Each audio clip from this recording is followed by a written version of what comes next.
As you can imagine, when people come to a physiotherapy appointment, they're filled with questions, and we often find ourselves answering the same questions over and over again. My name is Don, I'm the clinical lead physiotherapist here at Thorpes Physiotherapy, and I'd like to take today to answer a few of the most common questions that we get asked in our physiotherapy appointments. So the choice to take painkillers or not take painkillers is quite an individualised one, it's quite a complex one.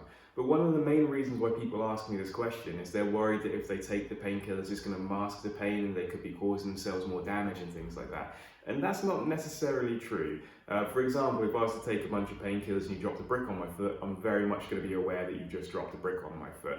It's not going to mean that you're immune to feeling pain, but it will die it down. And if you are, in particular, if you are struggling to do things because your pain is limiting you, then it probably doesn't make sense to take them. That's kind of my main litmus test of it. Is this impeding you from doing things you want to do, or is this not impeding you? And if it is impeding you from doing those things, then maybe consider taking some painkillers, or if the pain is just too much to bear as well. They are there for a reason. We don't need to be macho and try and just power through things. If you are struggling, then having a little bit of something to help can be really useful. So this happens a lot when people come in for an appointment. They'll often turn up and say, I normally take all these different painkillers, but today I haven't taken any of them, so I can show you what my pain really looks like. Now, while that might sound good in theory, in actuality, when we're assessing people and moving joints around to see what might be contributing towards their pain, we're often looking to see what stimulates their symptoms and what doesn't stimulate their symptoms. Now, if you're normally having quite a hefty amount of pain relief that calms everything down, and now that you're having none of that, often it can mean that everything is really sore and sensitive, and if anything, that can make us less accurate with our diagnosis. So my general rule when people ask you if they should take their pain relief or not take the pain relief before the appointment, if you normally don't take pain relief, then I wouldn't. If you normally do take pain relief, then I would. Don't change the pain relief just because you're going to see someone, because they want to see you with how things are under normal circumstances. If you change it too close to the appointment, it can muddy the water a little bit.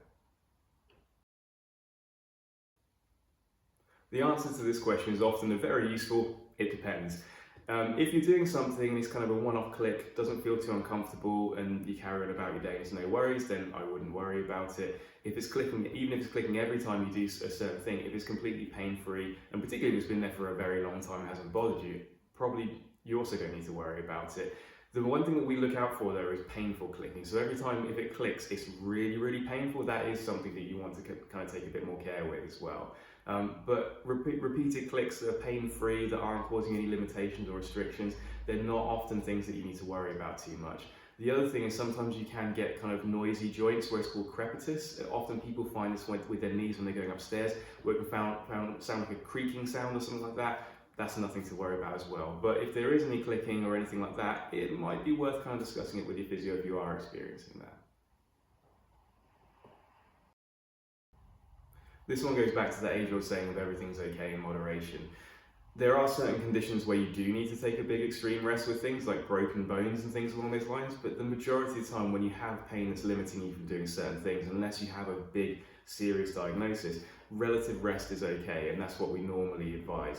What I mean by relative rest isn't take yourself to bed and stay there for 6 weeks. It's more a case of if there are certain activities that are really aggravating, avoiding those and trying to kind of give yourself a little bit of breathing room, calm things down, but try not to be too inactive, because resting too much and being too inactive can start to mean that other things start to naturally stiffen up and get tighter and uncomfortable as well.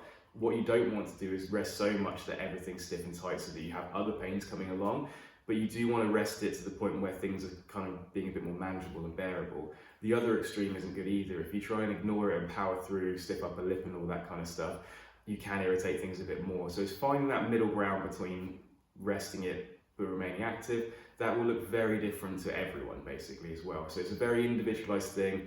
On an individual basis, we can give you a bit more bespoke information about what's going to be useful and not, but more often than not, it's about taking that common sense approach of giving yourself some breathing room, but not going to the extreme with it. So I hope you found these questions and answers useful. I'm planning on doing more videos like this in the future. If you're suffering with any pain and you want some information about what you can do to help and what you can do to calm it down, I'm more than happy to help out however I can. You can always call us or email us directly to get more information. Thanks. Take care.